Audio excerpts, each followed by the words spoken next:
हम 1965 के वाकयात को याद करते हैं तो दिल जज्बे से भर जाता है। जब हम जवानों की लाजवाल कुर्बानियों को याद करते हैं तो आंखें नम हो जाती हैं।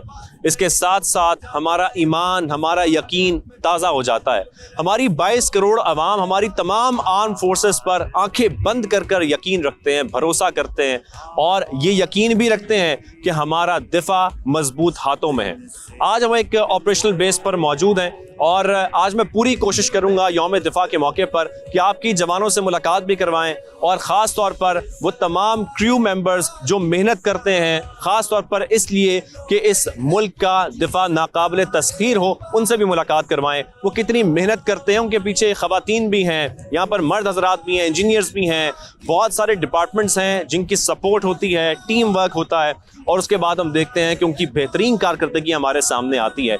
आज इस बेस पर बहुत सारे लोगों से मुलाकात भी होगी, साथ में आपको बहुत सारे एक्शन भी दिखाएंगे, ये भी दिखाएंगे किस तरीके से जहाज उड़ान भरता है, यानी कि F-16 उड़ान भरता है, उसके मनाजर भी आप लोग देखेंगे। तो थोड़ा सा इंतजार करना है, बहुत सारी मुलाकातें भी होनी है। यौम दिफा के मौके पर हम पूरी कोशिश करेंगे कि आज आपको पाकिस्तान एयरफोर्स के हवाले से तमाम इंफॉर्मेशन दे सकें। तो जी हम ऑपरेशनल बेस में अंदर आ चुके हैं। जैसा कि मैंने आपको कहा था कि आज के शो में हम कोशिश करेंगे कि जब हम फ्लाइट्स तो देखते हैं जो हमने शो के एंड पे आपको दिखानी है, हमने आपको दिखाना है कि F-16 तैयारा हवा में जब परवास करता है तो कैसा लगता है, कैसी उसकी घनगरज होती है। लेकिन इसके साथ साथ जब मैं अंदर आया तो मुझे पता लगा यहाँ पर तो खैर बहुत सारी चीज़ें जो आपको बताना बहुत ज़रूरी हैं। हमने कभी भी फ्लाइट सर्जन के बारे में नहीं सुना। जब मैंने ये सुना तो मैं जानना चाह रहा था कि भाई कोई भी पायलट होता है और जब वो एयरक्राफ्ट लेकर इतनी ऊंचाई पर जाता है तो उसके लिए हेल्थ के इश्यूज भी हो सकते हैं, उसके लिए मेंटली फिट होना बहुत ज़रूरी है, फिजिकली फिट होना बहुत ज़रूरी है और साइकोलॉजिकली फिट होना भी बहुत ज़रूरी है। तो इन सब चीज़ों के पीछे कौन शख्स है जो खास तौर पर उनको एक सपोर्ट भी दे रहा है और ये कोशिश करता है कि तमाम हमारे पायलट्स बिल्कुल फिट टू गो हो, तो इनसे आपकी मुलाकात करवाते हैं। अस्सलाम वालेकुम स्क्वाड्रन लीडर आगा गुल हसन, कैसे हैं आप? फ्लाइट सर्जन जी बहुत बहुत शुक्रिया, अल्हम्दुलिल्लाह ऑल फाइन। आप बताएं खैरियत से हैं? ठीक ठाक है, thank you very much sir. ये फ्लाइट सर्जन मैंने पहली बार सुना, शायद हो सकता है कि बड़ा कॉमन हो लेकिन मुझे नहीं पता था। फ्लाइट सर्जन क्या करता है सर? बेसिकली एविएशन इंडस्ट्री या इस फील्ड के अंदर जो है ह्यूमन बॉडी की जो फिजियोलॉजी है और जो फंक्शनिंग है वो डिफरेंट पैरामीटर्स से जाती होती है। बाय नेचर जो हमारी बॉडी, इंसानी जिस्म जो बना हुआ है, this is basically meant to work on the ground. लेकिन जब इसी बॉडी को आप एबनॉर्मल या सुपर नॉर्मल एनवायरनमेंट लेके जाते हैं तो you need to be super perfect. For that case aviation medicine एक फील्ड है जिसको इंट्रोड्यूस कराया गया था और उस पर डे बाय डे बड़ी डेवलपमेंट्स की जा रही है। एविएशन मेडिसिन के लिए एविएशन मेडिसिन तो basically I am aviation medical specialist, जो कि स्पेसिफिकली एयर क्रू जो पायलट्स हैं इनको फॉलो कर रहा होता है और मीनवाइल इन्हीं के ऊपर जो है हमारी वर्कअप होती है। अच्छा, लेकिन कोई भी पायलट जब तैयारी कर रहा होता है, खासतौर पर हम तो देख रहे होते हैं वो गेयर अप कर रहे होते हैं, लेकिन गेयर अप के साथ साथ आप ये देख रहे होते हैं कि ये मेंटली फिट हैं right from the morning start. क्योंकि जिस टाइम हम लोग शायद अभी सो के उठे भी नहीं होते हैं नॉर्मली, तो जो एयर क्रू है हमारे, जो पायलट्स हैं, वो they are ready to fly. So for that purpose it means कि उनकी स्लीप टाइट हो, physically, mentally, psychologically and overall they should be in perfect. आप किसी पायलट को बुलाकर सेशन नहीं करते, आप ओवरऑल सब कुछ चेक कर रहे होते हैं, चाहे वो नाश्ता कर रहे हैं, वो खा पी रहे हैं, वो चल रहे हैं, आपकी जो है ना नजर उनके ऊपर होती है। सर ये बिल्कुल ऐसे ही है कि स्टार्टिंग फ्रॉम द इंटरेक्शन, जैसे हम उनसे मिलते हैं मॉर्निंग मीटअप के अंदर, उधर से ही ऑब्जर्वेशन स्टार्ट हो जाती है और टू इंश्योर कि उन्होंने नाश्ता किया नहीं किया, डोमेस्टिक्स कोई प्रॉब्लम नहीं हो, नींद उनकी अच्छी हो। क्योंकि ये जो फील्ड है, जो उनकी रिक्वायरमेंट्स हैं, इसके अंदर जैसे मैंने आपको बताया कि सुपर नॉर्मल इन्वायरमेंट के अंदर जा रहे होते हैं and for that case they need to be perfect in all zones, ताकि अपनी बेस्ट एफिकेसी और बेस्ट परफॉर्मेंस दें। आप अभी आगे जैसे आपका इंटरेक्शन होगा स्क्वाड्रन कमांडर, और उसमें आप देखेंगे the physique, the perfection, the overall agility and endurance, आप अंदाजा हो जाएंगे कि फाइटर पायलट क्या चीज़ होता है। बिल्कुल, फाइटर पायलट क्या चीज़ होता है ये हम जानना चाह रहे हैं और इस वक्त हम गैलरी भी देख रहे हैं। खासतौर पर हम जब अंदर बेस में देखा कि यहाँ पर बड़ी खूबसूरत एक गैलरी कायम की गई है जो हमारी तारीख को ताज़ा कर रही है, खासतौर पर हमारी यादें ताज़ा करती है, चाहे वो 65 की वॉर हो, 71 की वॉर हो। अस्सलाम वालेकुम सर, कैसे हैं आप? ठीक ठाक हैं? खैरियत से, अल्लाह का शुक्र है। आप खैरियत से हैं? बिल्कुल ठीक से। आप नहीं किया आपने? नहीं, बिल्कुल भी नहीं तंग किया। अभी नहीं करेंगे, हम करने वाले थे। आप जितना मर्जी तंग करें। It is my honour and pleasure to host you. बड़ी खुशी हुई कि आप हमारे पास हैं। Welcome to the den of Sherdils. Sir thank you very much. और चलते फिरते शेरदिल नजर आ रहे हैं बहुत सारे, तो मैं चाह रहा हूं कि मुझे गैलरी दिखी है बड़ी खूबसूरत, तो हम उस गैलरी में वॉक थ्रू करते हैं, आपसे कुछ तारीख पे ही बात करते हैं। एनी टाइम आ जाए, चलते हैं। तो सर हम एक कॉरिडोर में आ गए जो कि बहुत खूबसूरत आप लोगों ने माशाल्लाह बनाया हुआ है और बड़ी इसमें जो है मुझे फोटोग्राफ्स भी नजर आ रही हैं। खैर मुख्तलिफ ज़ाहिर है एक बैकग्राउंड है। बिल्कुल ऐसे ही। गैलरी कब कायम की गई, उसका क्या बैकग्राउंड है? बेसिकली गैलरी जो है हम लोग की ये फ्रॉम स्टार्ट टिल एंड ये एक हिस्ट्री डिपेक्ट करी है। आपको पता है कि हमारा स्क्वाड्रन जो है शेदिल अल्हम्दुलिल्लाह it was established in 1958। Exactly. उससे लेके अभी तक जो कुछ स्क्वाड्रन ने किया है, जितने लोग यहाँ से गुजरे हैं, उन लोगों की हिस्ट्री जो है ना हम लोगों ने की हुई है। तो इसका जो आखिरी पार्ट है वो जो है ना वो हम लोगों ने भी रिसेंटली उसको हम लोगों ने रेनोवेट किया है। तो वो आप देखते हैं, वो मैं भी आपको दोबारा दिखाता हूँ। तो स्टार्ट जो है ना इट स्टार्टेड बैक इन 1958 जब इसके अंदर इस जहाज it was equipped with F-86 Sabre, आपने सुना होगा। बहुत मशहूर हैं हमारे एक स्क्वाड्रन कमांडर जो स्क्वाड्रन लीडर सज्जाद हैदर, उनको नोजी के नाम से भी जाना जाता था।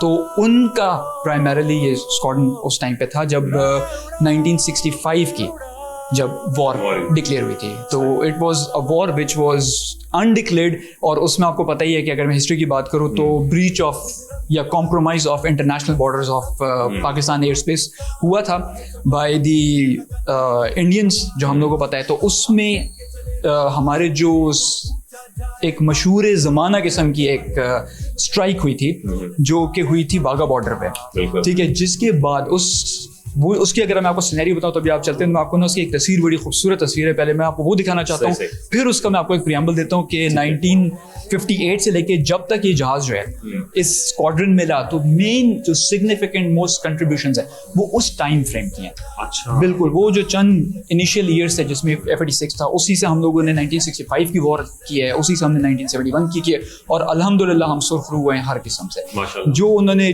जारियत की है उसका हमने मुंह तोड़ जवाब दिया, उसमें सर ये मुंह तोड़ जवाब तो हो गया और अभी हम आगे मुंह तोड़ जवाब जो दीगर है उसका भी जिक्र करेंगे। थोड़ा सा मुझे जरा ये बताएं कि अगर हम खासतौर पर जवानों के मुराल की बात करते हैं ना, तो उनका मुराल हाई रखना बड़ा जरूरी है खासतौर पर। बिल्कुल। और हम ये कोशिश करते हैं, खासतौर पर आपके कंधों में बड़ी जिम्मेदारी है कि तमाम जवान जो है ना वो हर वक्त जज्बे में रहें। खैर जज्बा ईमानी भी है, फिर उसके बाद पाकिस्तान की सरहदों की हिफाजत की जिम्मेदारी भी है।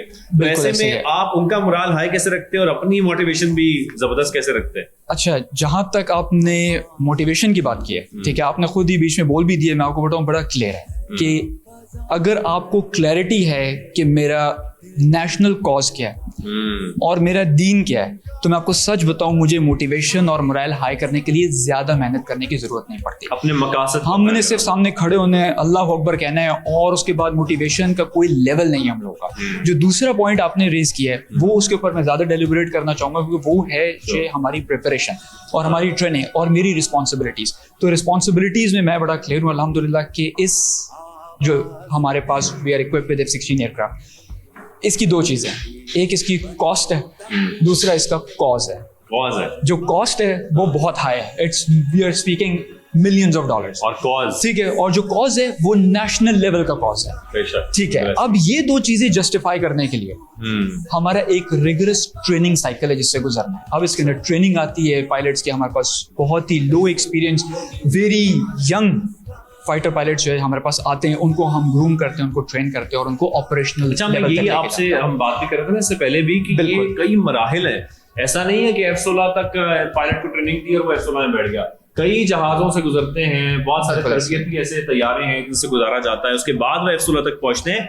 एक पायलट को कितना वक्त लगता है F-16 को सिर्फ टच करने में कि मैं, क्योंकि इसकी बड़ी ख्वाहिश होती है बिल्कुल मैं F-16 तक पहुंचूं और इसकी फ्लाइट करूं। बिल्कुल, जब वो फ्लाइंग शुरू करता है तो वो एकेडमी में होता है, वो स्लो फ्लाइंग से शुरू करता है प्रॉप से, फिर वो जेट पे आता है और आहिस्ता आहिस्ता करके डिपेंडिंग अपॉन द स्पीड और परफॉर्मेंस जैसे जैसे हाई होती जाती है वो ट्रांजिट करता है और इवेंचुअली स्पेंड अप करता है। From the start till F-16 जो आपने का टच करना था उसको अराउंड 4 to 4.5 years उसको लग जाते हैं। मैं सिर्फ आप लोगों के लिए बता रहा हूं, इतना टाइम लग जाता है, आसानी हो जाए समझने में कि 4-5 साल चाहिए F-16 तक पहुंचने में। ऐसा नहीं है कि हम यहाँ पहुंचेंगे और हमें F-16 मिल जाएगा। बिल्कुल, और इसके पीछे एक कॉम्प्रिहेंसिव बड़ी रिगरस ट्रेनिंग जो है ना वो इन्वॉल्व है। ऐसे नहीं है कि आपने एक पेशा वराना महारत है, बिल्कुल ऐसे ही है। इट टेक्स प्रोफेशनलिज्म तो है, लेकिन उसके साथ में एक स्किल सेट है जो आपको चाहिए।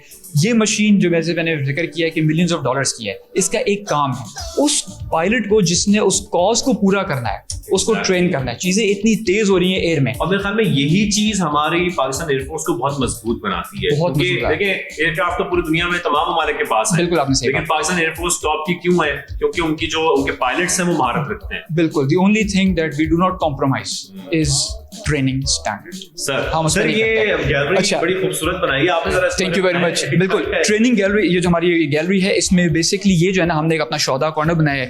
आपको मैं बड़े ऑनर के साथ मैं ये कहना चाहता हूँ कि we have the honour of holding 6 सितारे जुर्रत एंड 1 तमगा जुर्रत। अच्छा। बिल्कुल, जिन्होंने किया ये हमारे जो है ये शौदा है, ये हमने अपना शौदा कॉर्नर बनाया है और उसके बिल्कुल तो ये हमारे जो है। फिर हम लोगों की बहुत मशहूर ज़माना जिसमें मैंने पहले बात कर रहा था, उसके अंदर हमारी पठानकोट और बागा की स्ट्राइक है। ये प्रेसिडेंट ऑफ पाकिस्तान है 65 वॉर के अंदर जो हम लोगों ने किया था, ये उसका कलर है presented by president of Pakistan उस टाइम पे हम लोग को जो 56 है। यहाँ से स्टार्ट होता है हम लोग के जो एराज है जो मैं पहले बात कर रहा था कि ये स्क्वाड्रन मुख्तलिफ वक्तों में इसके अंदर डिफरेंट जहाज रहे और डिफरेंट लोकेशंस पे रहा हुआ है। तो इनिशियली स्टार्ट हम लोगों ने मसरूर से किया था 1958 में जब F-86 एरा था। ये सबसे इम्पोर्टेंट एरा था, इसमें सबसे ज़्यादा हमारी कंट्रीब्यूशंस थे और बड़ा ग्लोरियस टाइम था अल्हम्दुलिल्लाह। उसके बाद we are looking forward, we are trained but we are looking forward. हमें मौका ही नहीं मिला उसके बाद करने का, अगर मिलेगा तो इंशाल्लाह आपको हम रुस्वा नहीं करेंगे। हमें मिला था और हमने आपने दिखा दिया ना। बिल्कुल हमने दिखा दिया। अगर थोड़ा सा उस तरफ लेकर आएंगे, मैं आयशा से जाना चाह रहा हूँ। चलें। एक तरफ हम ये भी देख रहे हैं शेल्टर जो आपका एयर क्रू है, ये 71 वॉर का है, उसकी पिक्चर्स है खास तौर पे डिस्प्ले की नहीं है। बिल्कुल ऐसे ही। फिर हम अगर इस वाली गैलरी पे आ जाए, ये है हम लोग का F-6 एरा। ये उसके बाद हमारे जहाज जो है वो चेंज हो गया था, F-6 हो गया था। इसके ऑनवर्ड्स पहले ये ऑपरेशनल स्क्वाड्रन का जब F-6 आया तो उसके बाद से ये डुअल पर्पस स्क्वाड्रन हो गया। इसके अंदर ऑपरेशनल कन्वर्जन यानी जो यंग पायलट्स जो हैं जो कि स्लो फ्लाइंग से आते थे, ठीक है, जो उस वक्त मुशाक उड़ा रहे होते थे या वो फिर इस जहाज पे आए फाइटर कन्वर्जन के लिए।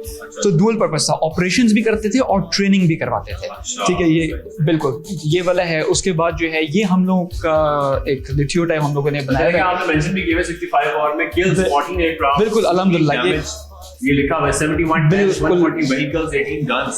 बिल्कुल ऐसे। और ये शेरदिल की शेरदिल की कामयाबी, जबरदस्त 100% शेरदिल की कामयाबी है। उसके बाद eventually we ended up this aircraft, ये F-7P जो है वो इस इक्विप किया गया इस स्क्वाड्रन में। ये उसकी पिक्चर्स हैं कि हम लोगों ने किया। This was also dual purpose, operations भी चल रहे थे और यहाँ पे ट्रेनिंग भी हम लोगों की चल रही थी।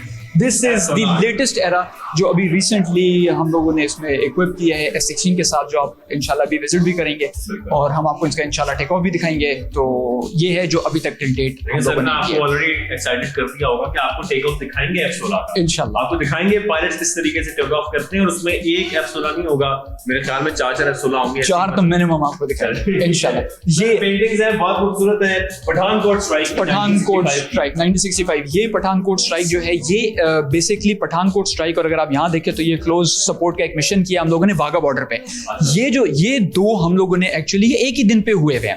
सिग्निफिकेंस ये पहले हुआ है तो मैं आपको इसका बताता हूँ कि ये हुआ है जब हमारी एक 6 जहाज हम लोगों के, जिसकी सिग्निफिकेंस मैं आपको बताना चाहता हूँ इसकी, जो हमारी एजिलिटी और फ्लेक्सिबिलिटी ऑफ एयरफोर्स है कि we were tasked to go for a mission in air situation ऐसी डेवलप हुई जहां वाघा बॉर्डर पे वहां पे ऑफेंसिव लॉन्च हो गया था इंडियन आर्मी की तरफ से। ये एयरक्राफ्ट जो कहीं और जा रहे थे इनको डाइवर्ट कराया गया, इनको एयर में टास्किंग इन चेंज की और इन्होंने कहा आप इस जगह पे आके इंगेज करें टारगेट। अल्हम्दुलिल्लाह सक्सेसफुली इंगेज किया और जो ऑफेंसिव था उसमें इतना सॉफ्ट एंड हार्ड आर्मर को इन्होंने किल्स की कि हॉल्ट हो गया इनका जो ऑफेंसिव लॉन्च होता अल्हम्दुलिल्लाह। तो हमको चाय हमने पिला दी ना बहुत दफा, चाय हमने बहुत दफा मामला ही बदल गया। तो ये यहाँ भी ये जो स्ट्राइक हुई थी इसके लीड करे थे स्क्वाड्रन लीडर सज्जाद हैदर। बिल्कुल, जब वो लैंड किए तो उन्होंने उस टाइम पे ये डिसाइड किया कि यार इस स्क्वाड्रन के जो पायलट्स हैं वो शेरदिल्स हैं। उस दिन से ये उस दिन ये डिसाइड हुआ था कि ये शेरदिल स्क्वाड्रन होगा। इसी के कॉन्टेक्स्ट में फिर हम लोगों ने 19 स्क्वाड ने अल्हम्दुलिल्लाह ये स्ट्राइक की है।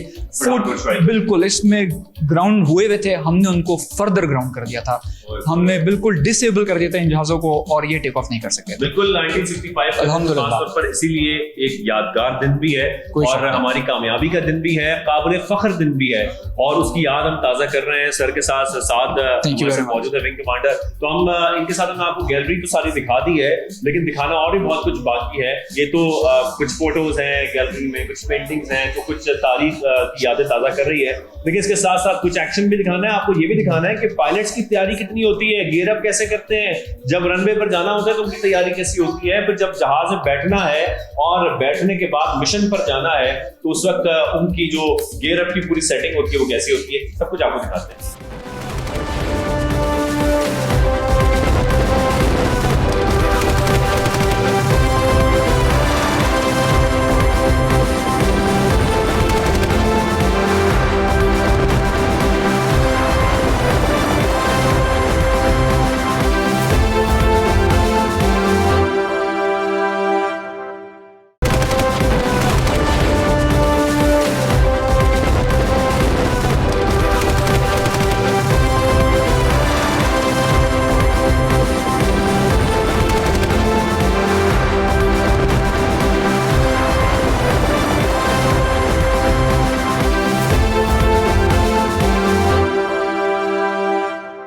पाकिस्तान एयरफोर्स की जब हम बात करते हैं तो पाकिस्तान एयरफोर्स में ख़वातीन की बहुत कंट्रीब्यूशंस हैं और हम देख रहे हैं कि ख़वातीन भी शाना बशाना पाकिस्तान एयरफोर्स में अपनी सर्विसेज प्रोवाइड कर रही हैं, मुख्तलिफ डिपार्टमेंट्स में हैं और हम जिक्र तो बहुत करते हैं, ये हम सुनते भी बहुत हैं, अक्सर तो हमने बहुत मूवीज़ भी देखी हैं ख़वातीन ख़ास तौर पर उनके बारे में पाकिस्तान एयरफोर्स के हवाले से, लेकिन इन ख़वातीन से हम आपकी मुलाकात भी करवाना चाहते हैं क्योंकि हम देख रहे हैं कि पायलट हों, इंजीनियर्स हों, मुख्तलिफ डिपार्टमेंट्स में वो पूरा क्रू जो कि सपोर्ट दे रहा होता है पाकिस्तान एयरफोर्स में मुख्तलिफ पायलट्स को। हर पायलट के पीछे जब हमने बात की ना, उनके पीछे बहुत बड़ा क्रू होता है, उनके बहुत सारे मेम्बर्स होते हैं क्योंकि ये एक बंदे का काम नहीं है, ये टीम का काम है। तो ऐसे में ही बहुत सारी ख़वातीन अपनी कंट्रीब्यूशंस दे रही हैं खासतौर पर पाकिस्तान एयरफोर्स में, उनसे आपकी मुलाकात करवाते हैं। अस्सलाम वालेकुम सोबिया, कैसी हैं आप? ठीक ठाक हैं? ठीक ठाक, आप सुनाएं? ज़बरदस्त। ये इंजीनियरिंग में हमने हमेशा लड़कों को आगे आगे देखा है कि लड़कियां माशाल्लाह अब इतने आगे हैं इंजीनियरिंग डिपार्टमेंट में, वो भी पाकिस्तान एयरफोर्स में। नहीं माशाल्लाह, अब दौर जो है वो चेंज हो चुका है, ज़माना चेंज हो चुका हुआ है और लेडीज़ जो हैं वो इंजीनियरिंग ऑफिसर भी हैं एयरफोर्स में और इसके अलावा सिविल सेक्टर्स में भी बहुत अच्छे से वो परफॉर्म कर रहे हैं। बिल्कुल करें।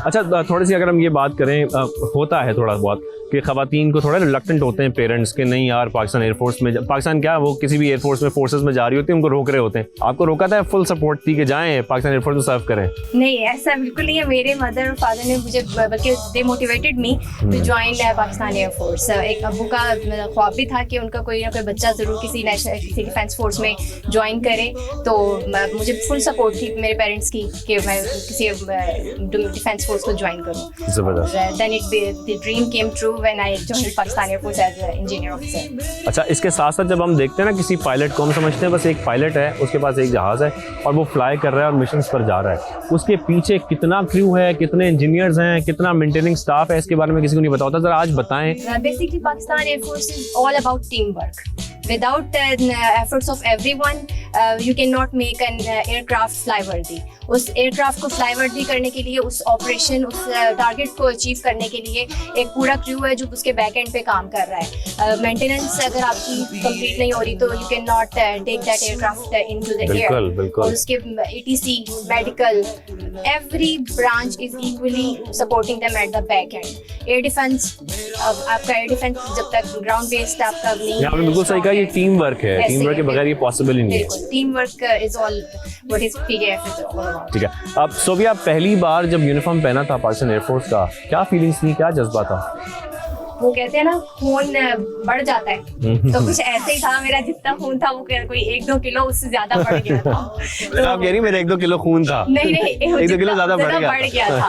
तो बहुत एक सेंस ऑफ अचीवमेंट होती है कि जो आपने सोचा था, जो आपका ख्वाब था, वो पूरा हो गया है। अच्छा सोबिया, वैसे बहुत सारे मराइल होते हैं जिनसे कोई भी पाकिस्तान एयरफोर्स का ऑफिसर हो वो गुजरता है, खासतौर पर ट्रेनिंग जो है बड़ी सख्त होती है, हमने तो यही सुना है।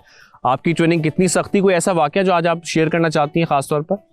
मैंने जब पैरा किया था, द पैरा इसके आप जब एक जहाज से एयर से जंप करते हैं, jump down from the aircraft using parachute, तो दैट वाज उसके ट्रेनिंग के दौरान में मतलब बहुत आपको फॉल्स बनवाते हैं, तो ये एक मुश्किल टाइम था मेरे लिए, लेकिन I still cherish those times कि मुश्किल था लेकिन आई अचीव्ड इट, क्योंकि हर कोई जहाज से तो उड़ते हुए जहाज से जंप नहीं कर सकता। वैसे कैसा लग रहा था जब आपने जंप करनी थी पहली बार जहाज से? मुझे शौक था तो बस कर दिया। शेरनी का दिल चाहिए इसके लिए ऐसे ही है। ऐसे ही है, लेकिन बस शौक था तो हो गया, और हमेशा से मेरा ख्वाब था जो पूरा हुआ। Thank you very much Sobia, बहुत अच्छा लगा आपसे मुलाकात कर। इससे कबल हमने जिक्र किया मुख्तलिफ ट्रेनिंग्स का, किस तरीके से ट्रेनिंग्स की जाती हैं, किन मराहिल से वो गुजरते हैं कि वो F-16 तक पहुँचने के। आज हम खास तौर पर F-16 का जिक्र कर रहे हैं, शेर दिल्स का जिक्र कर रहे हैं, और आगे चलकर हम आपको दिखाएंगे भी किस तरीके से F-16 अपनी परवाज़ भरेगा, वो मनाजर भी आप लोग देखेंगे। लेकिन उससे पहले किसी भी फ्लाइंग मिशन पर जाने से पहले, किसी भी टास्क से पहले बहुत सारी कंडीशंस को चेक किया जाता है, बहुत सारी बातों का ख़ास ख्याल रखा जाता है, क्योंकि रिस्क फैक्टर इसमें बड़ा इंपॉर्टेंट है।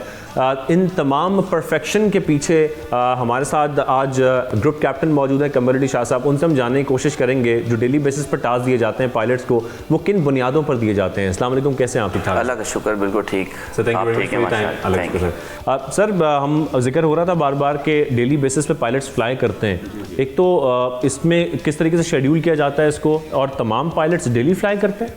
जी, तमाम पायलट्स डेली फ्लाई करते हैं और एक से ज़्यादा मिशन भी फ्लाई करते हैं। हमारे जो ट्रेनिंग का हिस्सा है, एक ट्रेनिंग सिलेबस है जिसके तौर पे हर पायलट जो है वो उसको एक ट्रेनिंग कंप्लीट करनी पड़ती है। जब वो ट्रेनिंग कंप्लीट कर लेता है तो वो कॉम्बैट रेडी हो जाता है, और कॉम्बैट रेडी होने के बाद भी उसको वक्तन फ़वक्तन हर वक्त फ्लाइंग की ज़रूरत पड़ती है ताकि वो अपने जो उसके मेयार है उस पर पूरा कायम रहे। इसी वजह से हम ना काफ़ी कंडीशंस होती हैं जिसके लिए ट्रेनिंग की रिक्वायरमेंट मिली। वैसे तो पाकिस्तान एयरफोर्स हर वेदर में फ़्लाई कर सकती है, हर मौसम का कोई इस पर वो नहीं है कैद, लेकिन क्योंकि ट्रेनिंग के लिए एक वेदर रिक्वायरमेंट भी होती है तो हम सुबह वेदर रिक्वायरमेंट भी चेक करते हैं कि ट्रेनिंग के लिए जो स्टूडेंट्स हों या जो पायलट्स हों, ऑपरेशन पायलट्स, उनके लिए ट्रेनिंग के लिए वेदर ठीक है।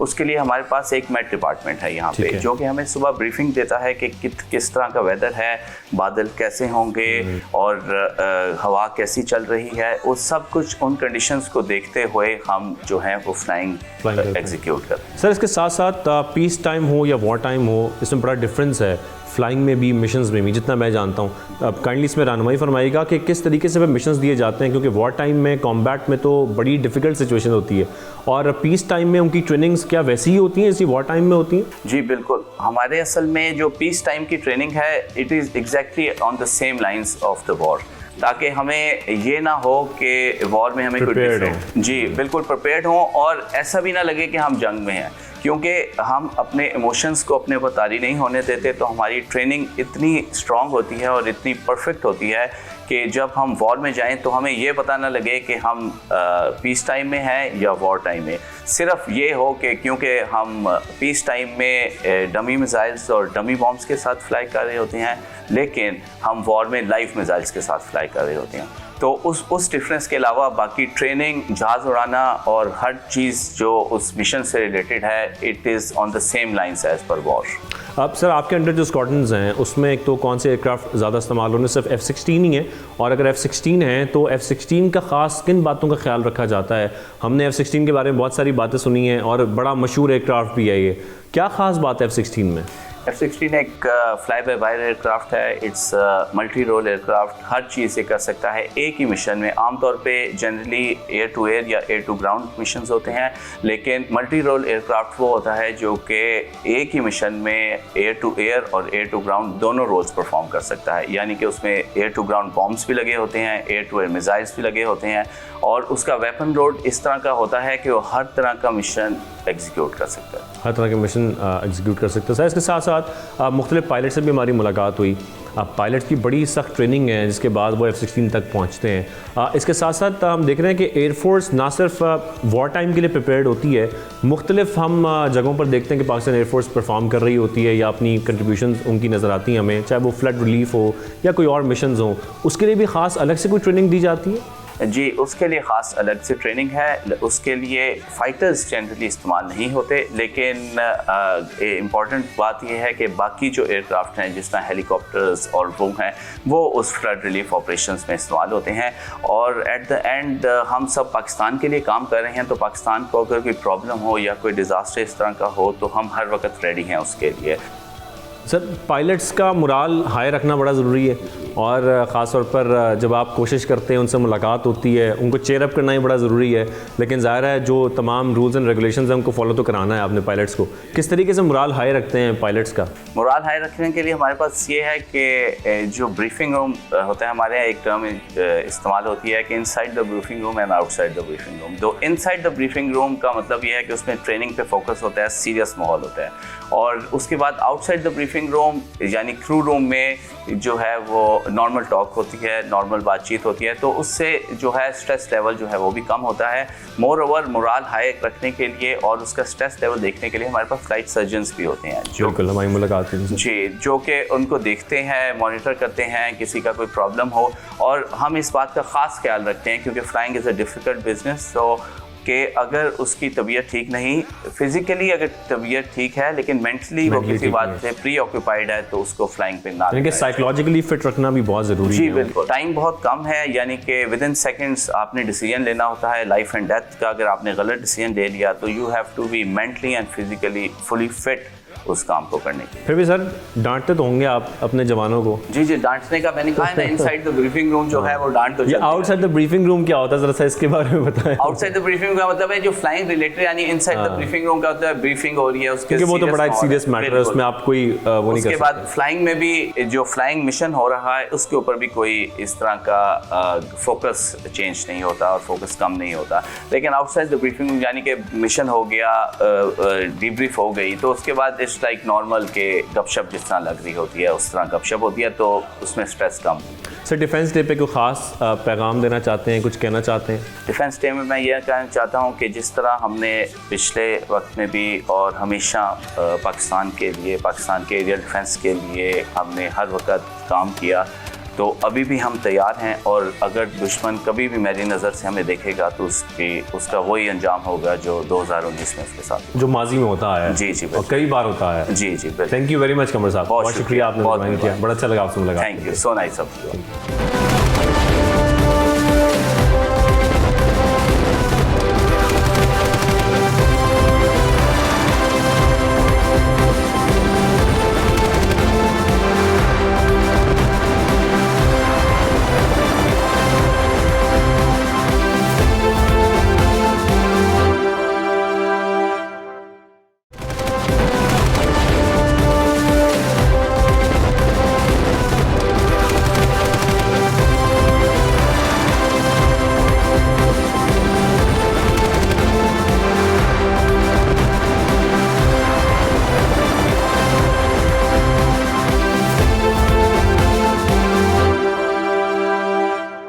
आज डिफेंस डे के ख़ास दिन पर हम कोशिश कर रहे हैं पाकिस्तान एयरफोर्स किस तरीके से उनकी तरबियत की जाती है। ख़ासतौर पर जब हम प्रोफेशनलिज्म की बात करते हैं तो कई मराहिल से वो गुजरते हैं, इसीलिए हम उनको प्रोफेशनल्स कहते हैं। और क्यों हमारी पाकिस्तान एयरफोर्स दुनिया की नंबर 1 एयरफोर्स कहलाती है, इसके पीछे बहुत सारी वजूहात हैं। और आज के ख़ास प्रोग्राम में हम देख भी रहे हैं जिस तरीके से उनकी ट्रेनिंग्स हैं और जिस तरीके से हम ये देखते हैं कि वो इन तमाम कंडीशंस में अपनी ट्रेनिंग करते हैं और उसके बाद इन तैयारों तक पहुँचते हैं, जिसके हम आपको फ्लाइट्स आगे चलकर दिखाएंगे भी। खासतौर F-16 की हम बात कर रहे थे, तो शेर दिल्स की ट्रेनिंग तो बहुत सख्त है, लेकिन इसके पीछे और भी कई राज हैं जो हम जानना चाहते हैं। खासतौर पर पाकिस्तान एयरफोर्स इतनी मुमताज़ क्यों है, बेहतर क्यों है बाकी तमाम एयरफोर्सेस से, ये भी हम जानना चाहते हैं। आज खासतौर पर हम इंटरव्यू कंडक्ट करेंगे। हमारे साथ मौजूद हैं एयर कॉमोडोर हैं गाजी सलाउद्दीन साहब, उनसे हम बात करते हैं और जानने की कोशिश करते हैं कि खास तौर पर पाकिस्तान एयरफोर्स की क्या खुसूसियत है। अस्सलाम वालेकुम, कैसे हैं आप? वालेकुम अस्सलाम जी, बहुत शुक्रिया, thank you very much sir, thank you very much for your time. Sir, सबसे पहले तो ये बताइएगा कि पाकिस्तान एयरफोर्स का जिक्र दुनिया भर में होता है, हम हर जगह देखते हैं और खैर हर जगह क्या देखते हैं, हमने 65 की वॉर हो, 71 की वॉर हो, अभी रिसेंट फरवरी की जो एक वाक़या था वो भी हम सबको याद है, फैंटास्टिक पी वाला। पाकिस्तान एयरफोर्स में ऐसी क्या खास बात है कि तमाम एयरफोर्सेस से मुमताज़ है? आई थिंक कि सबसे जो इम्पोर्टेंट चीज़ है उसमें प्रोफेशनल ट्रेनिंग है और उसके साथ साथ एक जज्बा है। ये दोनों चीज़ें जब कंबाइन टुगेदर हैं, it makes Pakistan air force unique. बाकी और भी बहुत कुछ एयर फोर्सेज हैं, लाइक अमेरिकन एयर फोर्स है, इजरायली एयर फोर्स है, एक नाम है, उनमें प्रोफेशनल ट्रेनिंग तो हो सकती है, लेकिन जो जज्बा इसके पीछे कारबंद है ना, वो उन लोगों में एक मिसिंग है।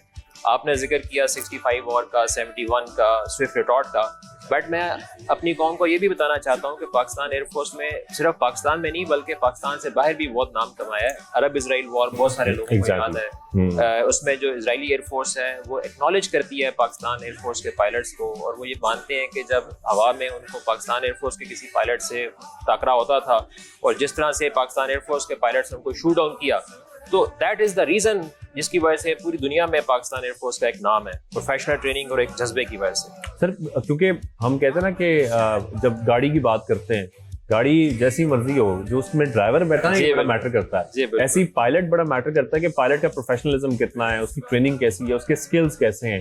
ऐसी क्या खास बात है पीएफ के पायलट्स में कि कोई भी दुश्मन हो सामने, आंखों में आंखें डालकर मुकाबला करते हैं और एक सहर तारी कर देते हैं, खौफ तारी कर देते हैं? देखिए, एक बड़ी यूनिक चीज़ है जो सब एयर फोर्सेज में है। एयरफोर्स वाहिद ऑर्गेनाइजेशन है किसी भी मुल्क की जिसमें an officer fights an officer. ठीक है, इसमें कोई जवान नहीं लड़ते आपस में, हमेशा officer leads from the front. बाकी फोर्सेज में होता है कि ऑफिसर अपने जवानों को लीड करते हैं, इसमें वो ऑफिसर खुद फाइट कर रहा होता है। No doubt. और पाकिस्तान एयरफोर्स में जो खास बात है वो ये है कि अल्लामा इकबाल का एक शेर मुझे याद आ गया, उसका दूसरा मिसरा, पुरदम है अगर तू तो नहीं खतरा है उस्ताद। तो हम लोग जो है ना किसी खतरे से डरते नहीं है। हिस्टोरिकली पाकिस्तान एयरफोर्स ने हमेशा आउट नंबर्ड दूसरे दुश्मन से जंग लड़ी है। आप 65 में देख लें, 71 में देख लें, इवन स्विफ्ट रिटॉर्ट में देख लें। बिल्कुल। और इसी तरह टेक्नोलॉजिकली हम अपने आप को हमेशा दूसरे के साथ कंपैटिबल रखते हैं। ये दोनों चीज़ें जब मिलती हैं, प्रोफेशनल ट्रेनिंग, टेक्नोलॉजिकल असेंडेंसी और एक जज्बे के साथ जब हम दुश्मन पे हमला करते हैं। जी बिल्कुल बिल्कुल। अब सर खास तौर पर हमारे यंगस्टर्स में बड़ा जज्बा है एयरफोर्स ज्वाइन करने का, और मैंने देखा है वो सोच रहे होते हैं, वो अपने जब करियर के बारे में सोचते हैं तो उनकी पहली प्रायोरिटी होती है पाकिस्तान एयरफोर्स ज्वाइन करें। यंगस्टर्स के बारे में आप क्या कहना चाहेंगे, और खास तौर पर आज क्या उनको कहना चाहते हैं और किस तरीके से उनको मोटिवेटेड रखना चाहते हैं कि पाकिस्तान एयरफोर्स जो ज्वाइन करना चाहते हैं? और खास तौर पर हमारे यंगस्टर्स आजकल तो हम देख भी रहे हैं कि बहुत सारे अप्लाई भी करते हैं, उनके जहनों में बहुत सारी बातें होती हैं। आपका खास तौर पर उनके लिए क्या मैसेज है? मैं ये समझता हूँ कि जो फोर्सेज हैं किसी भी किस्म की हो, इसको जॉब के तौर पे नहीं देखना चाहिए। ये पाकिस्तान के लिए, अपने मुल्क के लिए एक सर्विस है। तो जब आप जॉब और सर्विस को थोड़ा सा अलग करते हैं ना, तो फिर आप मॉनेटरी गेन्स और जो दुनिया के गेन्स है ना, उसको नहीं देखते। तो this is the best service that you can do for your nation. जिस वक्त जिस मौके पे भी मुल्क और वतन की मिट्टी आपको पुकारती है, आप उस कॉल को रिस्पॉन्ड करते हैं, वो उसके लिए अपनी जान देने पे भी आप तैयार होते हैं। तो जब ये जज्बा आपके अंदर आ जाए तो आई थिंक इससे बेहतर सर्विस कोई नहीं है। और मेरे ख्याल में इन तमाम जवाबात से मुझे अब अंदाजा हो रहा है कि क्यों मुमताज है। जी बिल्कुल बिल्कुल बिल्कुल ऐसी है। मैं समझता हूँ कि एयरफोर्स में सर्विस करना एक ऑनर की बात है, ये आपके लिए एक प्राइड है, और सबसे बढ़ के मेरी नज़र में तो ये एक इबादत है। जो इस तरह आप नमाज हर रोज़ पढ़ते हैं, कोई उसमें गैप नहीं है, इसी तरह ये सर्विस भी जो है ना एक इबादत है। आप हर रोज़ सुबह शाम दिन रात 24/7 कर रहे हैं। ये सरहद की जिम्मेदारी है, पूरी कौम की जिम्मेदारी आप लोगों पर। सर खासतौर पर आपके एक्सपीरियंस के बारे में मैं जानना चाहता हूँ। आपको बहुत सारे लोग इस वक्त सुन रहे हैं और यकीनी तौर पर आपसे वो इंस्पिरेशन भी हासिल करेंगे। आपका एक्सपीरियंस पाकिस्तान एयरफोर्स के साथ अब तक कैसा रहा? ये अक्सर सुना है, लेकिन मैं दोबारा कहना चाहता हूँ कि the only regret that I have one life. अगर एक और ज़िंदगी भी अल्लाह ताला मुझे दे तो मैं दोबारा यही सर्विस करना चाहूँगा, इसी तरीके से अपने वतन की, अपनी कौम की, इस मिट्टी की खिदमत करना चाहूँगा। और अल्दो कि मेरा नाम गाजी है, बट मेरी ख्वाहिश है कि अल्लाह ताला मुझे मौका दे और शहादत का रुतबा भी दे, अपने वतन के लिए हम कोई ऐसा काम कर सकें जिसमें हमें फ़ख्र हो इस काम के लिए। सर पूरी कौम को तो पाकिस्तान एयरफोर्स पर फ़ख्र है, और खैर बिल्कुल सही आपने फरमाया। सर इसके साथ साथ जैसा कि हम यंगस्टर्स का जिक्र कर रहे थे, मैं आज चाहता हूँ कि हमारे प्रोग्राम के तवज्जुह से आप उनको एक मैसेज ज़रूर दें। आपको बहुत सारे लोग आज सुन रहे हैं और ख़ास तौर पर एयरफोर्स ज्वाइन भी करना चाहते हैं, जैसे मैंने पहले भी जिक्र किया, उनके लिए ख़ास मैसेज आज आपका क्या है? मैं अपने जो यंगस्टर्स हैं उनको सिर्फ ये पैगाम देना चाहूँगा कि किसी भी कैपेसिटी में, किसी भी जगह पर, किसी भी मौके पर जब वतन की मिट्टी पुकारे तो उस पर लब्बैक कहना हमारी जिम्मेदारी है। और पाकिस्तान एयरफोर्स को ज्वाइन करने के बाद they will have a lot of opportunities in their life to serve the nation, to serve this country. इस पे आए, इसको ज्वाइन करें, और अच्छे लोगों की हमें ज़रूरत है, those who can contribute, because Pakistan air force जो है एक टेक्नोलॉजिकली एक्सटेंसिव एयरफोर्स है। इसमें इवन जो जवान है हमारे, वो बहुत हाईली क्वालिफाइड और हाईली स्किल्ड होते हैं, तो वो आम लोगों से थोड़े से डिफरेंट है। मैं हमेशा कहता हूँ कि जो फाइटर पायलट है ना, being pilot of a fighter aircraft is different and being a fighter pilot is different.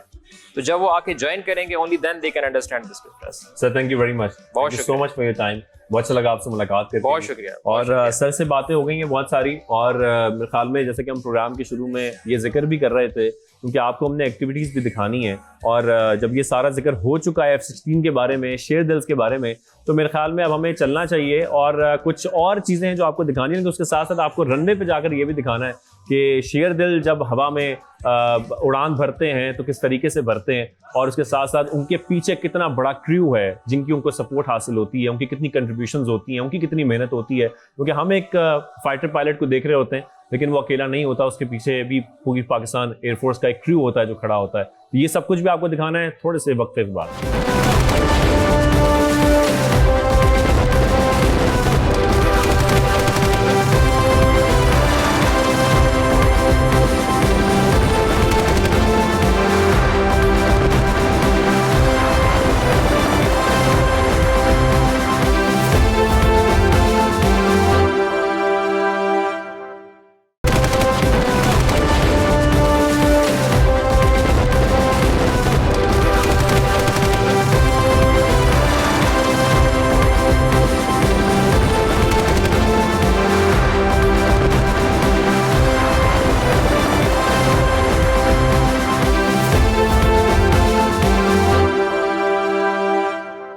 जब वतन की बात करते हैं और फ़ज़ाई हुदूद की सरहदों की हिफाजत करनी होती है, हमारे मुहाफ़िज़ों का जिक्र आता है, तो इन बहादुर पायलट्स की भी बात आ रही है। और ख़ास तौर पर जब हम शेर दिल्स का जिक्र कर रहे हैं, तो ये शेर दिल जब गेयरअप हो रहे होते हैं, मेरे साथ आप देख सकते हैं नॉर्मल रूटीन में जब ये गेयरअप होते हैं तो इस तरीके से होते हैं, और जब मिशन आते हैं तो ये चंद सेकंड की बात होती है जब इनको ये कंप्लीट करना है और फिर आगे फ्लाइट के लिए जाना है। तो हम इनसे बात भी करते हैं और जानने की कोशिश करते हैं कि गेयरअप होने में नॉर्मली कितना टाइम लग जाता है और फिर इसमें कितने स्टेप्स शामिल होते हैं। अस्सलाम वालेकुम, स्क्वाड लीडर हमारे साथ उमर शामिल हैं, कैसे हैं आप? ठीक ठाक हैं?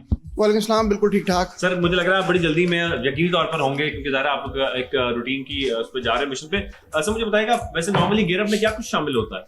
गेयरअप में सबसे पहले जब हम यहाँ आते हैं तो हमने दो चीज़ें जो हैं वो अपने पहननी होती हैं। इसको एक जो मैंने नीचे पहना अपनी टांगों पे, इसको जी सूट कहते हैं। ठीक है। ये जो फोर्सेस अगेंस्ट द ग्रेविटी जब आप फ्लाइंग कर रहे होते हैं तो उसको रिड्यूस करने के लिए और उसको टॉलरेट करने के लिए जो है इसको हेल्प करता है। अच्छा। और ऊपर ये मैंने हार्नेसेस पहनी हुई हैं, ये सीट के साथ कनेक्टेड होती हैं। God forbid in case ejection होती है तो पैराशूट इसके साथ बिल्कुल ऐसी। अभी आपने गेयरअप कंप्लीट हो गया? बिल्कुल कंप्लीट। ये तो मैं जब बात कर रहा था वो 10 सेकंड में आपका कंप्लीट हो चुका है। बिल्कुल ऐसे। अच्छा, अब आप रेडी हैं फ्लाइट के लिए? बिल्कुल। तो अभी तक का एक्सपीरियंस जब हम बात करते हैं, अब तक कितने एयरक्राफ्ट आप ऑलरेडी फ्लाई कर चुके हैं? ऑलमोस्ट मैंने अभी तक 6 एयरक्राफ्ट फ्लाई कर लिए हैं स्टार्टिंग फ्रॉम माई ट्रेनिंग, और this is the present F-16 जो मैं फ्लाई कर रहा हूँ, और इसको मैं तकरीबन लास्ट ऑलमोस्ट 9 ईयर से फ्लाई कर रहा हूँ। और एक्सीलेंट एक्सपीरियंस, और जिसको कहते हैं कि इसको एक्सप्लेन नहीं किया जा सकता और अल्फाज में बयान नहीं किया बिल्कुल जा सकता। उमर, पहली बार जब आप F-16 में बैठे, क्या जज्बात थे, क्या फीलिंग्स थी? जज्बात जो हैं, मैंने जिस तरह कहा कि उसको लफ्ज़ों में तो बयान नहीं किया जा सकता। सेम जिस तरह से जब हम एयरफोर्स में आते हैं तो एक मोराल आपका बहुत हाई होता है।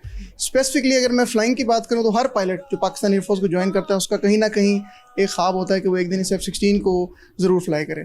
तो it was just dream come true, और अनएक्सप्लेनेबल किस्म का एक्सपीरियंस है, और मैं बहुत खुश हूँ और अपने आप को बहुत खुश नसीब समझता हूँ कि अल्लाह ताला ने मुझे इसको फ्लाई करने का मौका दिया। माशाल्लाह। अस्सलाम वालेकुम, कैसे हैं आप? ठीक ठाक हैं? स्क्वाड लीडर उमर जी सही तारुफ कराया मैंने? जी थैंक यू। अच्छा उमर, मुझे बताइएगा छोटी सी गलती की गुंजाइश नहीं है, बिल्कुल भी प्रेशर भी है, और जाहिर है एक टास्क भी होता है, वो टास्क पूरा भी करना है, और फिर हम तो यही जानते हैं कि गलती की गुंजाइश कहीं है ही नहीं। ऐसे में इतना ज्यादा प्रेशर हो तो फिर कितना मुश्किल होता है फ्लाई करना और दुश्मन का सामना करना आंखों में आंखें डालकर। देखिए, जो कौम और मुल्क की हमारे से एक्सपेक्टेशन है वो बहुत हाई है। सो उन एक्सपेक्टेशंस पे पूरा उतरना हमारी जिम्मेदारी है। डेफिनेटली उसका एक बहुत बड़ा प्रेशर होता है, लेकिन कहते हैं you fight like you train. तो इसलिए एयरफोर्स एक स्पेशल एम्फेसिस होता है ट्रेनिंग पे, कि हमारी ट्रेनिंग पे अच्छा खासा जोर दिया जाता है कि that we are the best of the best. So जो when you are trying to be the best of the best, so you don't think about the outcome, you think about कि आपने क्या करना है, और definitely the results are in the hand of Allah. तो आप अपनी मेहनत पूरी करते हैं, उसके बाद अल्लाह मियां के हाथ में सब कुछ होता है, जो कि नवाजता रहा है इस एयरफोर्स को, इंशाल्लाह आगे भी नवाजता रहेगा। आगे भी नवाजता रहेगा। अस्सलाम वालेकुम, कैसे हैं आप? ठीक ठाक हैं? असद मुझे ये बताएगा खासतौर पर, क्योंकि अभी आप लोग F-16 फ्लाई करने जा रहे हैं। F-16 फ्लाई करने से पहले गेयर पूरे होते हैं, इसके साथ साथ और क्या तैयारियां होती हैं? सिर्फ एक फ़्लाइट के पीछे काफ़ी सारी प्लानिंग हमारी चलती है और मिशन के बारे में हम लोग काफ़ी सारी चीज़ें प्रिपेयर करते हैं।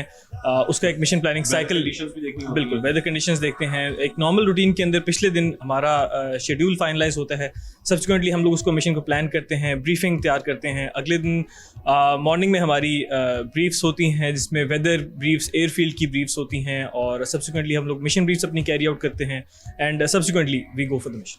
Thank you very much. Remember, all of you are flying your dual check sortie for the clearance of the solo. So I want all of you to concentrate primarily on takeoff and landing and flight safety in the air. Gentlemen, remember, whatever we do in the peacetime, flight safety stays paramount. I want all of you to stay focused mentally and physically on ground and in the air as well. It is very important that you are well prepared so that the execution is immaculate in the air. Gentlemen, remember, either you are excellent or you are bad. There are no mediocre. Best of luck and few months. Flight lieutenant Munib भी हमारे साथ मौजूद है, क्योंकि engineers के ऊपर भी भारी जिम्मेदारी होती है। मुनीब, अस्सलाम वालेकुम, कैसे हैं? वालेकुम सलाम। ठीक ठाक है, अल्लाह का शुक्र। Munib, thank you very much.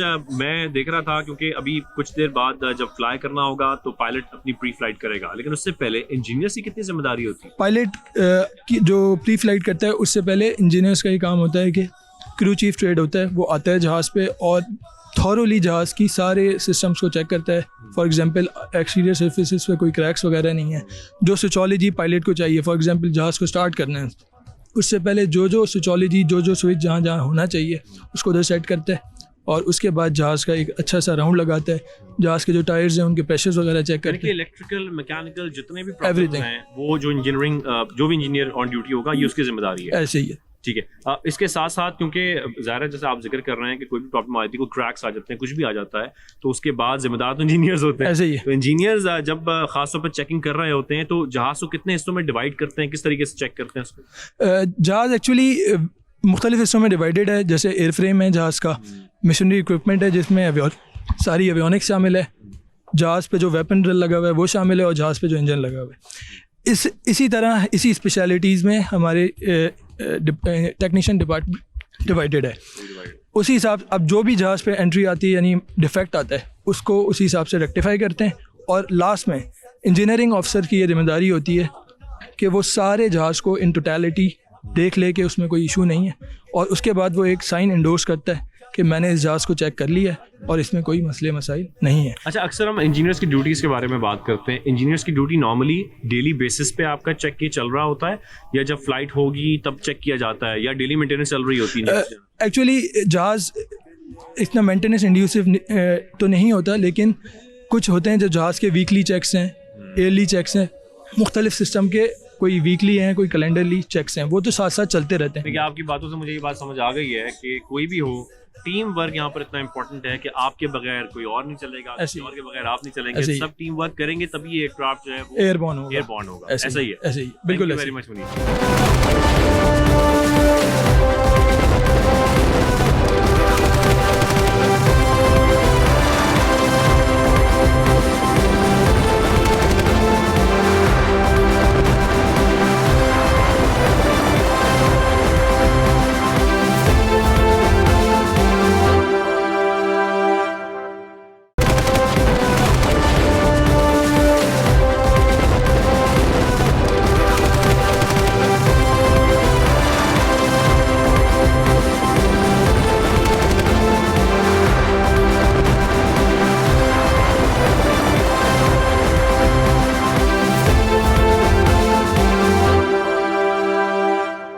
तो जी, पायलट्स का बड़ा टाइट शेड्यूल होता है और हम जिक्र करते रहे, इंजीनियर से भी मुलाकात हुई, मेंटेनेंस स्टाफ से भी हुई, ऑफिसर कमांडिंग में हमारे साथ बात कर रहे थे, तो यही बता रहे थे कि पायलट्स को किस तरीके से मिशंस दिए जाते हैं, मिशंस पर जाते हैं, उससे पहले क्या प्रिपरेशंस होती हैं, लेकिन ये सारी सपोर्ट थी। लेकिन जब हम अल्टीमेट बात करते हैं तो जो सारी जिम्मेदारी है वो आती तो पायलट पर है, क्योंकि इस एयरक्राफ्ट को फ्लाई करने की जिम्मेदारी पायलट के ऊपर है और उसकी डिसीजन मेकिंग पावर भी अच्छी हो, वो मेंटली स्टेबल भी हो, फिजिकली फिट भी हो, और फिर उसके स्किल्स जो कि हमारी पाकिस्तान एयरफोर्स के माशाल्लाह बेहतरीन है। लेकिन ये सारी चीज़ें मैनेज करना कितना मुश्किल होता है, कितना प्रेशर होता है, ये सारी बातें हमने करनी है। तो पायलट जो है ना वो हमारे पास पहुंच चुके हैं, हमने इनको काबू कर लिया, और जो मेंबर्स हैं वो तो जा चुके हैं, लेकिन हमारे साथ इस वक्त मौजूद है स्क्वाड लीडर फ़हीम। अस्सलाम वालेकुम, कैसे हैं आप? वालेकुम सलाम, मैं ठीक, आप कैसे हैं? खैरियत से स्क्वाड लीडर। फ़हीम भाई, मुझे थोड़ा सा ये बताइएगा कि वैसे तो हम जब बात करते हैं ना, आप तो जितनी मर्जी सपोर्ट हो, जब आप हवा में हैं तो सारी जिम्मेदारी है पायलट पे ही, पूरा एयरक्राफ्ट कंट्रोल भी उसने करना है, और अगर कॉम्बैट है, वॉर टाइम है, तो फिर तो ज़्यादा जिम्मेदारी है। ऐसे में कितना प्रेशर होता है, कितनी प्रॉब्लम्स आती हैं, कितना चैलेंजिंग होता है? एक्चुअली टॉक अबाउट प्रेशर, हमारी ट्रेनिंग इस तरह होती है क्योंकि स्टार्ट से अकेडमी से, उसके बाद हम फाइटर कन्वर्जन पे और फिर सब्सिक्वेंटली एयरक्राफ्ट पे आके हमारी ट्रेनिंग इस तरह की होती है कि प्रेशर जो है वो एब्सोल्युटली ज़ीरो प्रेशर के साथ जाते हैं, क्योंकि हवा में आपकी जब if you are trained well और अगर आप पे प्रेशर नहीं है, only then you can perform your best. So अगर प्रेशर होगा तो आपकी परफॉर्मेंस पे वो इट विल हैम्पर। तो there is absolutely no pressure and relax mind के साथ जाते हैं, so that we can concentrate on flying itself. इतनी परफेक्शन, सेकंड्स की गेम है ये, और गलती की कोई गुंजाइश नहीं है। ऐसे में कैसे अपने ऊपर भी काबू रखते हैं, अपने इमोशंस पर भी मोराल भी हाई रखना है, दुश्मन को भी काबू करना है, उसकी आंखों में आंखें डालकर मुकाबला भी करना है। देन अगेन वही बात है कि हमारी स्टार्ट से ही, यानी कि हमारा दिन का आगाज़ इसी तरह होता है कि हमारा स्टार्ट से हमारी मिशन ब्रीफिंग्स होती हैं, उसमें हमारा जो मिशन का टास्क है वो डिस्कस होता है, सो दैट जब हम हवा में जाएं तो हमें एब्सोल्युटली क्लैरिटी हो कि इस सेकंड पे हमने क्या परफॉर्म करना है, इस सेकंड पे क्या, जैसे कि आपने कहा कि स्प्लिट सेकंड आपने डिसीजन लेना होता है, तो उसके लिए if you are trained well only then you can perform up to the task. So पहले से हमारे पास सारे मिशन ब्रीफ में ही हमें क्लैरिटी मिल जाती है कि इसमें क्या हमने परफॉर्म करना है, उसके अकॉर्डिंगली हम परफॉर्म करते हैं, keeping aside our emotions, keeping aside all the pressures. No doubt. हमारे पीछे बड़ा ही खूबसूरत एयरक्राफ्ट है, ये पर्सनली मेरा बड़ा फेवरेट है, F-16। F-16 की हम, ये हमारे सेंटर में बिल्कुल नोज है, और हम देख रहे हैं, इसमें हम आपको दिखाएंगे भी, क्योंकि फ्लाइट से पहले, मिशन से पहले आई थिंक प्री फ्लाइट भी की जाती है। जी बिल्कुल, और पायलट खुद चेक भी करता है। ये प्री फ्लाइट के क्या मकसद होता है, इसकी जो बुनियादी वजह है वो क्या होती है? बेसिकली प्री फ्लाइट ये कि जब भी हम एयरक्राफ्ट पे आते हैं तो हमसे पहले हमारे जो टेक्नीशियंस होते हैं वो एयरक्राफ्ट रेडी करते हैं हमारे लिए, उसके बाद हम पायलट आता है, क्योंकि एट द एंड पायलट ने खुद लेके जाना है जहाज़। So just to make it clear that there is absolutely no fault in the aircraft, हम जो है वो खुद ही एयरक्राफ्ट के राउंड लगाते हैं, सारे हम विंडोज़ चेक करते हैं, सारे प्रेशर्स चेक करते हैं कि हर चीज़ जो है वो जहाज़ की क्लियर है, and there is no doubt in the aircraft कि आप इसको हवा में लेके जब जाएं तो एब्सोल्युटली क्लैरिटी हो कि हर चीज़ इसकी जो है वो ओके, और हम बगैर किसी फॉल्ट के जहाज़ को ऊपर लेके जाएं। फ़हीम भाई, पहली बार जब F-16 तक पहुंचे थे, कि हमने अभी तक सुना है कि 5-6 साल लग जाते हैं F-16 तक पहुंचने में, क्या फीलिंग्स थी इस वक्त? जैसे कि आपको पता है, जो आपने भी कहा आपका फेवरेट है, तो हमारा भी ऐसी है कि बचपन से जो है वो F-16 एक ख्वाब होता है हर जो है ना बच्चे जो जिसका शौक़ होता है फोर्स में आने का, फाइटर पायलट बनने का, तो ऐसा मेरा भी बचपन से ही ख्वाब था। तो उस वजह से जो है ना, मतलब कि वो टाइम आपका जो है ना, it takes 4 to 5 years to come on this aircraft, and subsequently it is a proud moment, and मतलब अल्लाह का शुक्र अदा करते हैं कि एक अच्छी मशीन उड़ा रहे हैं जिसके थ्रू हम दुश्मन को उसका मुकाबला कर सकें। आप लोग भी माशाल्लाह इतने स्किलफुल हैं। फ़हीम, जैसे कि हम जिक्र कर रहे थे ना प्री फ्लाइट का, तो मैं चाह रहा हूँ कि हम थोड़ा सा प्री फ्लाइट का जो मंजर है वो भी दिखाएं अपनी ऑडियंस को, तो अगर आप प्री फ्लाइट करते जाएं साथ साथ तो हम अपनी ऑडियंस को दिखाते हैं। जी श्योर। तो फ़हीम, प्री फ्लाइट के क्या स्टेप्स होते हैं वैसे? जी सबसे पहले हम स्टार्ट करते हैं इस साइड से, यहाँ पे हम अपनी जो है वो मेमोरी कार्ड होता है वो यहाँ पे इंसर्ट करते हैं फॉर पोस्ट मिशन एनालिसिस और डीब्रीफ पर्पसेस, यहाँ पे हम वो करते हैं ताकि जिससे पूरा मिशन हमारा रिकॉर्ड होता है और उसके थ्रू हमारी डीब्रीफ होती है। उसके बाद हम आते हैं, चेक करते हैं general condition of the aircraft कि यहाँ पे कोई इशू नहीं है, कोई चिप्स एंड क्रैक्स नहीं है।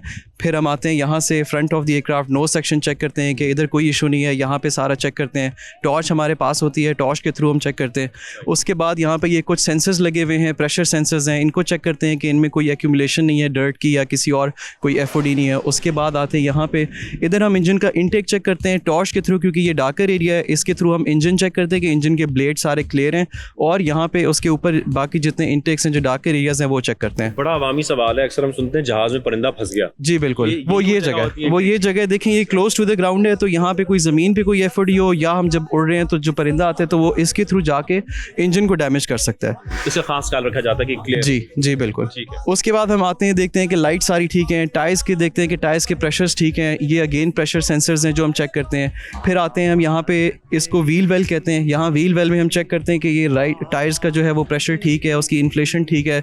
हवा चेक करते हैं कि जनरल उसकी कंडीशन टायर की, सब कुछ पायलट करते हैं। ये सब पायलट खुद करता है। पूरा प्री फ्लाइट, बिल्कुल, ये प्री फ्लाइट का प्रोसीजर है। जी, ये फ्यूल टैंक है। फ्यूल टैंक हम चेक करते हैं इसकी जनरल कंडीशन, इसमें जो है ना फ्यूल फिल करना टेक्नीशियंस का काम है। हम बस यहाँ पे आके टैप करके देखते हैं कि ये एम्प्टी है या इसमें फ्यूल फिल हुआ हुआ है। तो ये फ्यूल टैंक को इतना लो रखना जी। खास मकसद होता है? ये जैसे देखिए अमेरिकन मशीन है तो इसकी जो ग्राउंड से क्लियरेंस है ना वो होती है 6 इंचेस। तो अमेरिकन ने डिज़ाइन ही इस तरह का किया हुआ है जहाज़ को कि इसकी जो है ना वो ग्राउंड क्लियरेंस जो है वो 6 इंचेस है, लेकिन उसके बावजूद ये कभी ज़मीन से टकराता नहीं है। वो उसकी डिज़ाइन ही इसी तरह का बना हुआ है। विंग्स की तरफ आ गए हैं और हम नोज से होते हुए जो बॉडी आप पूरी बता रहे हैं इसमें खास विंग्स जो हैं, इसमें क्या हम तो खैर जब देख रहे होते हैं विंग्स में बड़ा कुछ लगा होता है, हमें मिसाइल्स भी नजर आ रहे होते हैं, बिल्कुल नजर आ रही होती है। जी बिल्कुल। विंग्स में क्या कुछ होता है? विंग्स पे भी एक फ्यूल टैंक जैसे वहाँ लगा हुआ है तो यहाँ पे हम विंग टैंक्स भी लगा सकते हैं। यहीं पे भी, यहाँ पे भी फ्यूल टैंक्स लगे होते हैं। उसके अलावा यहाँ पे बॉम्ब्स लग सकते हैं। बॉम्ब्स के अलावा यहाँ पे डिफरेंट चीज़ें जो है ना वो काफ़ी ऑप्शंस होती हैं लगाने की। तो बेसिकली फ्यूल टैंक्स, बॉम्ब्स या मिसाइल्स वगैरह लगाते हैं। सारे आपके इसमें आ जाते हैं। अच्छा जी, ये तकरीबन जैसे इस विंग की हाइट मेरी हाइट के बराबर ही है। जी बिल्कुल बिल्कुल सर पर ही आ रहा है। बिल्कुल। लेकिन इसके साथ साथ हम इसकी टेल की तरफ आ गए हैं। जी सर, टेल वैसे मुझे ना पूरे जहाज में खैर एक नोज की तो लुक और होती है, लेकिन टेल बड़ी खूबसूरत होती है और खास तौर पे जब इस पे शेर दिल लिखा हो, पाकिस्तान का झंडा बना हो। टेल में मैं थोड़ा समझना चाह रहा हूँ। एक हम ऊपर की साइड पे भी देख रहे होते हैं, अपने साइड पे ये जो आपके विंग्स दी जाते हैं, ये इनका क्या काम होता है? इनका ये काम होता है कि टेल सेक्शन में हम चेक करते हैं कि जहाज़ की जो मूवमेंट है, तो ये वो चीज़ें जो जहाज़ की अप एंड डाउन मूवमेंट जो है ना उसको डिफाइन करता है। Mainly up and down, subsequently left right turn में भी ये सर्फेसिस पूरी मूव करती हैं। तो इसके थ्रू आपके जहाज़ का कंट्रोल जो है वो होता है। ये हम कॉकपिट से जब हम जी बिल्कुल, up and down, left right में भी, तो हम कॉकपिट पे जब वो स्टिक मूव करते हैं इसके थ्रू जहाज़ की मूवमेंट हो रही होती है। अच्छा। जी। इसके साथ अगर हम बैक पे आ जाएं और जी सर ये जैसा आपको फ्रंट पे खौफनाक है ना वो, बिल्कुल फ्रंट पे जो दिखाया था आपको वो था इंजन का इनलेट था, इनटेक कहते हैं उसको। और ये जो आपको नज़र आ रहा है ये इंजन का एग्जॉस्ट है। अगेन यहाँ पे हम टॉर्च के थ्रू चेक करते हैं कि यहाँ पे जो है वो किसी किस्म का ऑयल लीकेज नहीं है और इसके जो जितने ब्लेड्स यहाँ से नज़र आ रहे हैं वो ठीक है। उसके अलावा हम यहाँ पे चेक करते हैं, ये वो है जब आपने देखा होगा टेक ऑफ के दौरान इसकी नोजल, ये नोजल है बेसिकली, तो ये बंद होती है, खुलती है according to the mission requirement, वो इंजन खुद ही कर रहा होता है। ये प्री फ्लाइट का पूरा प्रोसीजर होता है और जब ये कंप्लीट हो जाता है कि उसके बाद इंजीनियर्स दोबारा चेक करते हैं या इंजीनियर्स से पहले करते हैं? नहीं, लास्ट इंजीनियर्स इससे पहले चेक करते हैं। Pilot is the last link in the chain. हम चेक करते हैं लास्ट में और उसके बाद हम जहाज में बैठ जाते हैं। जब हम स्टार्ट कर लेते हैं उसके बाद फिर टेक्नीशियन एक और राउंड लगाता है सेफ्टी के लिए कि सारे डोर्स चेक करता है क्लोज करके और देखता है कि कोई चीज़ रह ना गई हो। जब मिशन पर जाते हैं किसी किस्म का कोई खौफ कोई कभी महसूस हुआ या कभी ये हुआ कि कुछ हो ना जाए, कुछ प्रॉब्लम ना हो जाए? ज़ाहिर है हर शख्स, कोई भी इंसान हो, एक उसकी एक नेचुरल फिनोमेना तो है जी। क्या कभी ऐसा डर लगता है या कहते हैं कि नहीं बस इस मुल्क की हिफाजत करना हमारी सबसे बड़ी तरजीह है? नहीं, फ्रैंकली स्पीकिंग अभी तक अल्हम्दुलिल्लाह कभी ऐसा मिशन नहीं हुआ जिसमें जो है ना कोई किसी किस्म का डर लग रहा हो। वो we go prepared and we are ready to fight. Thank you very much Fahim, बहुत शुक्रिया। Thank you so much.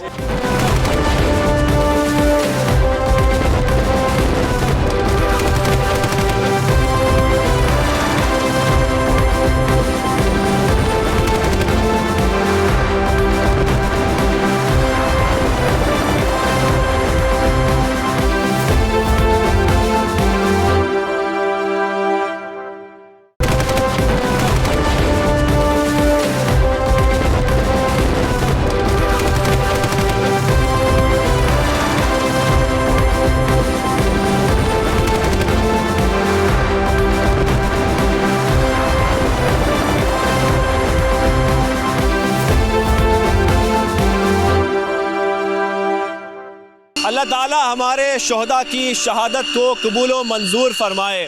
हमारे जिस तरह भी हमने देखा है माजी में हमारे गाजी, आज हम सब की याद ताज़ा कर रहे हैं। दुश्मन रात की तारीकी में हमला करे या दिन के उजाले में, जब तक हमारे इस तरह के पायलट्स जिनमें जज्बा ईमानी है और महारत भी है, स्किल्स भी हैं, हमें दुश्मन एक आंच में नुकसान नहीं पहुंचा सकता। इसकी घनगरज इतनी है कि यहाँ पर बात करना ही मुश्किल हो रहा है, लेकिन ये F-16 तैयारा जब हमारे साथ से गुजरा है तो समझ में आ रहा है कि ये घनगरज किस तरीके से दुश्मन पर सहर तारी करता है। ये तैयारा क्योंकि हम जब स्किल्स की बात कर रहे हैं, तरबियत की बात कर रहे हैं, उसके साथ साथ इस तैयारी की घनगरज और फिर जब पेशा वराना महारत की बात होती है, इसीलिए तो दुश्मन भी मैली आंख से पाकिस्तान को नहीं देखता और जब भी देखता है तो उसको मुंह तोड़ जवाब मिलता है। दिल से निकलेगी न मर कर भी वतन की उल्फत, मेरी मिट्टी से भी खुशबुए वफा आएगी। मेरे अकब में आप मनाजर देख सकते हैं, F-16 तैयारा, लड़ाका तैयारा इस वक्त लैंड कर चुका है। क्या खूबसूरत लैंडिंग है, क्या खूबसूरत मनाजिर हैं। मैं इस वक्त ये एक्सपीरियंस कर रहा हूँ, ये बड़े एजाज़ की बात है। और जब तक ये बहादुर पायलट, ये जुर्रत और शुजात वाले पायलट हमारी मुल्क की हिफाजत कर रहे हैं, हमारी सरहदों की हिफाजत कर रहे हैं, जब तक हम सुख का सांस ले सकते हैं, सुकून की नींद सो सकते हैं, क्योंकि ये खड़े हैं। और जब तक ये कोशिश कर रहे हैं अपनी पेशा वराना महारत से कि इस मुल्क को महफूज बनाया जाए, जब तक हमें किसी किस्म की कोई फिक्र करने की ज़रूरत नहीं है। ये एक और F-16 तैयारा जो कि लैंड कर रहा है इंतहाई खूबसूरत तरीके से, ये लैंडिंग हो चुकी है। टेक ऑफ हमने आपको दिखाया और ये इस वक्त F-16 तैयारे की लैंडिंग भी हो चुकी है। हम खास तौर पर जब बात करते हैं अपने पायलट्स की, पाकिस्तान एयरफोर्स की, तो मेरे ख्याल में माजी में भी हमने देखा है कि जिस तरीके से दुश्मन की आंख में आंख डालकर मुकाबला कर चुकी है हमारे तमाम एयरफोर्स के पायलट्स और हमारे जितने भी जवान हैं, हमारे वतन के मुहाफिज हैं, वो आगे भी अपनी कोशिश ऐसे ही जारी रखेंगे और वतन की हिफाजत करते रहेंगे। लेकिन इसमें हमें किसी किस्म की कोई फिक्र होनी नहीं चाहिए। जब तक ये जिंदा हैं तो हम भी जिंदा हैं। और इसके साथ साथ जैसा कि हम जिक्र कर रहे थे, 65 की वॉर हो, 71 की वॉर हो, ऑपरेशन स्विफ्ट रिटॉर्ट हो, हर जगह में कामयाबियां मिली। कामयाबियां इस वजह से मिली क्योंकि ये पायलट्स जिनकी बेहतरीन तरबियत होती है, कई मराइल से गुजरते हैं, पेशा वराना महारत होती है, उसके बाद ये वतन का दिफा करने में कामयाब होते हैं। ये दिफा ऐसे ही जो है वो हम चलता रहे। और इसके साथ साथ जो सबसे इम्पॉर्टेंट बात आज हमने इस पूरे सेगमेंट में देखी कि मुख्तलिफ हमने आपको डिपार्टमेंट्स भी दिखाए जहाँ पर मुख्तलिफ जो ऑफिसर कमांडिंग है उनसे मुलाकात भी की और ये जानने की कोशिश की है किस तरीके से ये तमाम जो पायलट्स हैं, इनका जो पूरा स्टाफ है वो ट्रेनिंग करता है। और इसीलिए आज हम कह सकते हैं कि हमारा मुल्क इस वक्त महफूज हाथों में है। हमारी दुआ है अल्लाह से कि हमारा मुल्क ऐसे ही महफूज रहे, मुस्तहकम रहे। अल्लाह निगहबान, अल्लाह हाफिज।